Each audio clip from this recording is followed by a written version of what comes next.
தந்தி தொலைக்காட்சி நேயர்களுக்கு வணக்கம். நல்லதை சொல்வோம், நல்லதை செய்வோம், நல்லதே நடக்கும். இன்று 8/7/2026 புதன்கிழமை, ரேவதி நட்சத்திரம், மதியம் 12:27 வரை, பிறகு அசுவதி. இன்றைக்கு நான் உங்களுக்கு சொல்ல இருக்கிற நல்ல கருத்து, எண்கணிதம் ஒரு பொன்கணிதம். எண்கணிதம் அப்படிங்கிறதுல 1, 2, 3, 4, 5, 6, 7, 8, 9 என்ற இந்த எண்கள் இருக்கு. இந்த எண்களில் ஏதாவது ஒரு தேதியில தான் நம்ம பிறந்திருக்கணும். அதில் 8ஆம் தேதி பிறந்தால் சில பேர் சொல்லுவாங்க, நான் பிறந்தது 8 எப்படி இருக்குன்னு சொல்லி கேட்பாங்க. 8 என்பது வெற்றிக்குரிய எண்ணுன்னு நீங்கள் நினச்சிக்கணும். இந்த கலியுகத்தில் 8ஆம் எண்ணில் பிறந்தால் பிரகாசமான எதிர்காலம் இருக்கும். இப்படி கவலை இருக்குன்னு நீங்கள் நினைக்க வேண்டாம். எந்த எண் நீங்கள் எழுதினாலும் 1ன்னு எழுதுங்க. எழுதி பார்க்குற போது 1 என்பது கீழே வந்து முடியும். அந்த விரல் மேலே ஆரம்பித்து கீழே முடியும். 2ன்னு எழுதுங்க, மேலே ஆரம்பித்து கீழே முடியும். 3ன்னு எழுதுங்க, மேலே ஆரம்பித்து அப்படி கீழே வந்து கீழே முடியும். 4ன்னு எழுதுங்க, கீழே வந்து முடியும். ஆனால் 8 என்று எழுதினால் மேலிருந்து கீழே வந்து திரும்ப சுழிச்சு மேலே திரும்ப மேல் நோக்கி போகும். ஆக 8 என்பது மேல் நோக்கி செல்லக்கூடிய ஒரு எண் என்பதனாலே 8இல் பிறந்தவர்கள் எல்லாம் வெற்றிக்குரியவர்கள். வாழ்க்கையில் நடுப்பகுதிக்கு மேலே அவர்களுக்கு மிகப்பெரிய புகழ், அந்தஸ்து, செல்வாக்கு எல்லாம் உயரும். சின்ன எடுத்துக்காட்டுன்னு எடுத்துக்கிட்டோம்னா 8, 17, 26 தேதியில் பிறந்தவங்களை பார்த்தீங்கன்னா இன்றைக்கு நாடாளும் அவர்களிலிருந்து பெரிய தொழிலதிபர்கள், அதனுடைய திரையுலக பிரமுகர்கள் எல்லாம் பாருங்க, அனைவருமே இந்த 8 ஆதிக்கத்தில் பிறந்தவர்களாக இருப்பார்கள், பெரும்பான்மையானவர்கள். நம்முடைய பாரத பிரதமர் கூட செப்டம்பர் 17 பிறந்தவர்களாக இருக்கிறார்கள். பொதுவாக 1, 7, 8, 8ஆம் தேதி பிறந்தாலும் சரி, 17 பிறந்தாலும் சரி, 26 பிறந்தாலும் சரி, மிகப்பெரிய வளர்ச்சி கிடைக்கும்.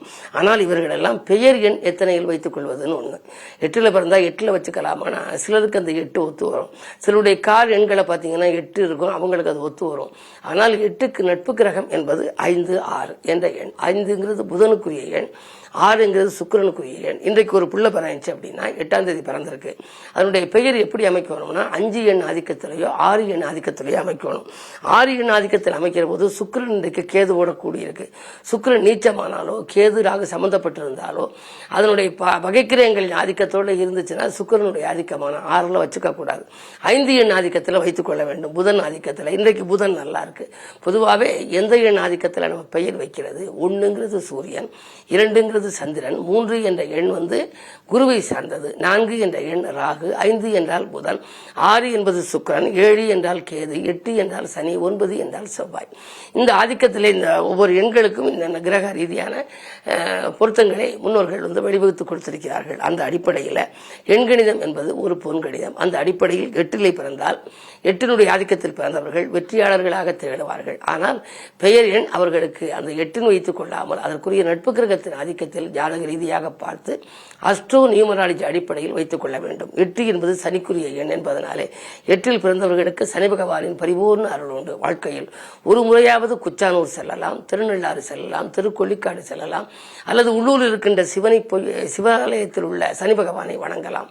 மந்தனாம் காலினீலா மணியான மகரவாசா, எந்த நாளான போதும் இனிய நாளாக மாற்றுன்னு சனி கவசம் ஒன்று நான் எழுதின பாடல்களை கடைசி பத்தியாக அதை குறிப்பிட்டிருக்கேன். பொதுவாக சனியை கும்பிடுகின்ற பொழுது நாம் அதனுடைய பரிபூர்ண அருளுக்கு பாத்திரமாகி, சனி என்பவன் துலாத்திலே உச்சம் பெறுபவன், நீதிமான், நியாயவான். எனவே நமக்கு எந்த அளவில் நன்மைகளை செய்ய வேண்டுமோ, அதாவது மந்தன் என்று சனிக்கு ஒரு பெயர், மந்தன் செய்வதைப் போல மகேஸ்வரன் கூட செய்ய மாட்டான் என்பார்கள். எனவே 8 எண் ஆதிக்கத்தில் பிறந்தவர்கள், சனியின் ஆதிக்கத்தில் பிறந்தவர்களுக்கெல்லாம் வாழ்க்கையில் வெற்றி படிக்கட்டின் விளிம்பில் ஏற வழிபிறக்கும். அதற்கேற்ற விதத்தில் அவர்கள் பெயர்களையும் அமைத்துக் கொள்வது நல்லது, வழிபாடுகளையும் மேற்கொள்வது நல்லது என்ற கருத்தை தெரிவித்து இன்றைய ராசி பலன்களை இப்பொழுது உங்களுக்கு வழங்கப் போகின்றேன்.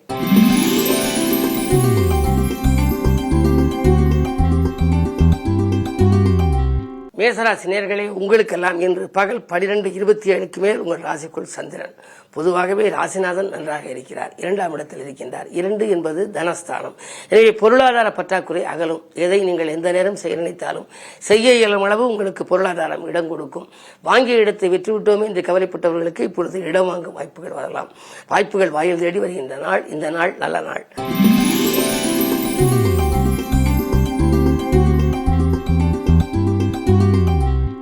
ரிஷபராசினியர்களே, உங்களுக்கு ராசியிலேயே விரையாதிபதி செவ்வாய். ஏதாவது ஒரு சொத்துக்களை கொடுக்க வேண்டும், கொடுத்துவிட்டு அதில் வரும் பணத்தை கொண்டு தொழிலுக்கு மூலதனத்தை கொஞ்சம் விரிவு செய்து தொழிலை விரிவு செய்ய மூலதனமாக்கி அதை கொடுக்கலாமா என்றெல்லாம் சிந்தித்திருப்பீர்கள்.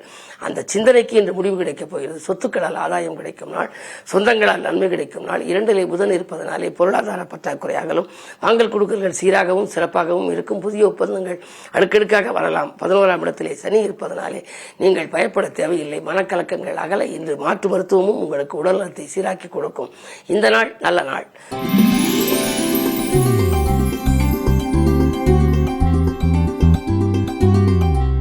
மிதுனராசினியர்களே, உங்களுக்கு ராசியிலேயே சூரியன் புதன் ராசிநாதன் ராசியில் இருக்கின்றார். எனவே உங்களுக்கு யோசிக்காது செய்த காரியங்கள் கூட வெற்றி கிடைக்கும். உற்சாகம் உள்ளத்திலே குடிகொள்ளும். உடனுக்குடன் வரவுகள் வந்து சேரும். துன்பங்கள் தூர ஓடி விளைகின்ற நாளாக இந்த நாள் அமைகின்றது. 10ஆம் இடத்திலே சனி. 10ல் சனி இருந்தால் ஒரு புதிய தொழில் தொடங்கக்கூடிய ஒரு எண்ணம் வரும். உத்தியோகத்தில் இருப்பவர்கள் அதை விட்டுவிட்டு விஆர்எஸ் பெற்றுக்கொண்டு வெளியில் வந்து சுயமாக ஏதாவது தொடங்கலாமா என்றெல்லாம் சிந்திப்பீர்கள். அதற்கு நண்பர்கள் உறுதுணையாக இருப்பார்கள். 2ல் குரு இருப்பதனாலே கேட்ட இடத்தில் உதவிகள் கிடைக்கும்.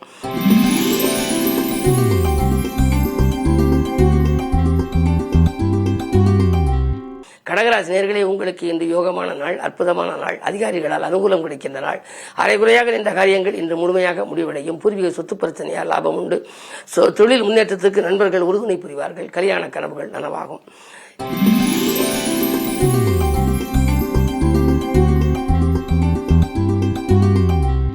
சிம்மராசினியர்களே, உங்களுக்கு இன்று 12:27 வரை சந்திராஷ்டமம். எனவே கொஞ்சம் யோசித்து செயல்பட வேண்டும். காலை நேரம் உங்களுக்கு சலசலப்பாக இருக்கலாம். மாலை நேரம் கலகலப்பாக இருக்கும். காரிய வெற்றிக்கு கடவுள் வழிபாட்டை மேற்கொள்ள வேண்டும். குறிப்பாக குலதெய்வ வழிபாடு, இஷ்ட தெய்வ வழிபாடுகளை மேற்கொள்ளுங்கள். எதை செய்தாலும் அனுபவஸ்தர்களின் ஆலோசனைகளை கேட்டு செய்தால் நல்லது.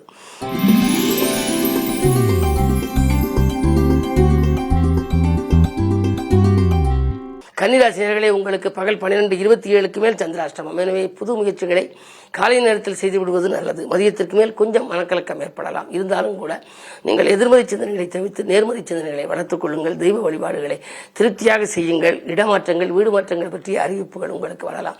உத்தியோகத்தில் அருகில் இருப்பவர்கள் அனுசரிப்பு கொஞ்சம் குறையலாம். இருப்பினும் 7ல் சனி இருந்து குருவின் பார்வைப்பட்ட சனி என்பதனாலே உடல்நலம் சீராகும். உற்சாகத்தோடு பணிபுரிவீர்கள். கொஞ்சம் விரயங்கள் கூடுதலாக இருக்கும். அதை சுப விரயமாக மாற்றிக்கொள்வது நல்லது.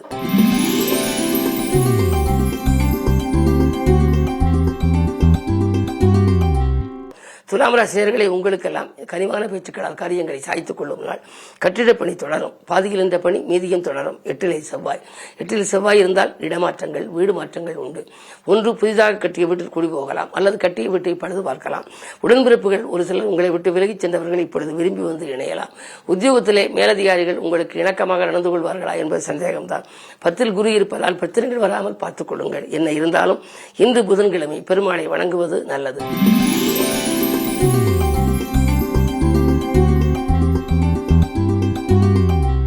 விருச்சிக ராசினியர்களே, உங்களுக்கு பணம் பல வழிகளில் வந்து பையை நிரப்பும் நாள். பக்கபலமாக இருப்பவர்களின் எண்ணிக்கை உயரும்.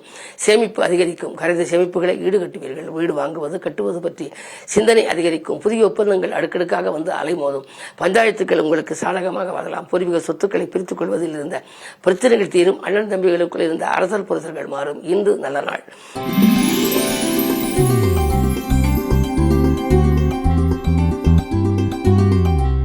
தனுசு ராசினியர்களே, உங்களுக்கு தடைக்கற்கள் எல்லாம் படிக்கற்களாக மாறுகின்ற நாள்.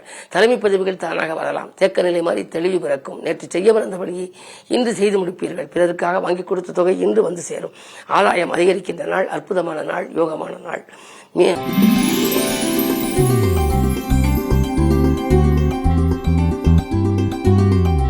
மகர ராசினியர்களே, உங்களுக்கு மகிழ்ச்சி அதிகரிக்கின்ற நாள். மங்கள நிகழ்ச்சிகள் மனையில் நடைபெறுவதற்கான அறிகுறிகள் தென்படும். மேலதிகாரிகள் உங்களுக்கு வேண்டிய சலுகைகளை வழங்குவார்கள். உத்தியோகத்தை பொறுத்தவரை இதுவரை இருந்த நிலைமை இப்பொழுது மாறும். நீங்கள் கேட்ட சலுகைகள் கிடைக்கும். வீடு கட்டுவது, வாகனம் வாங்குவது, அதற்காக பண முயற்சிகள் செய்தால் அது உங்களுக்கு கிடைக்கலாம். 2ல் ராகு இருப்பதால் பொருளாதார பற்றாக்குறை அகலும். உறவினர்கள் உங்களை விட்டு விலகிச் சென்றவர்கள் விரும்பி வந்து இணைவார்கள். புதிய முயற்சிகளில் வெற்றி கிடைக்கும். இந்த நாள் நல்ல நாள்.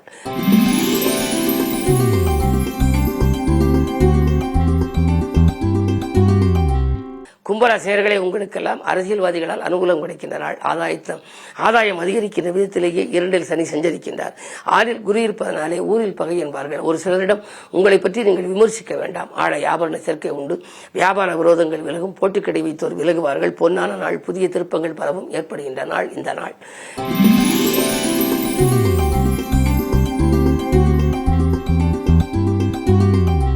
மீனராசினியர்களே, உங்களுக்கு இன்று பகல் 12:27 வரை உங்கள் ராசிக்குள் சந்திரன் இருக்கின்றார். சந்திரனும் சனியும் சனி சந்திர யோகம். 5ஆம் இடத்தில் இருக்கும் குரு சனியையும் பார்க்கின்றார், சந்திரனையும் பார்க்கின்றார். எனவே குரு சனி பார்வை, குரு சந்திர சேர்க்கை, குரு சந்திர பார்வை, குரு சந்திர யோகம் என்ற ஒரு யோகம். எனவே இன்றைக்கு அற்புதமான நாள். பயணங்களால் உங்களுக்கு பலன் கிடைக்கும். பண தேவைகள் உடனுக்குடன் பூர்த்தியாகும். எதிர்பார்த்த உதவி எளிதிலே கிடைக்கும். சகோதர வகையிலே இனிய செய்து கொண்டு இல்லம் தேடி வரலாம். மங்கள நிகழ்ச்சிகள் மனையில் நடைபெறவில்லையே என்ற கவலை அகலும். குறிப்பாக இன்னும் சொல்ல போனால் முன்னேற்றம் கருதி நீங்கள் எடுத்த முயற்சிகள் யாவிலும் உங்களுக்கு வெற்றி கிடைக்கும்.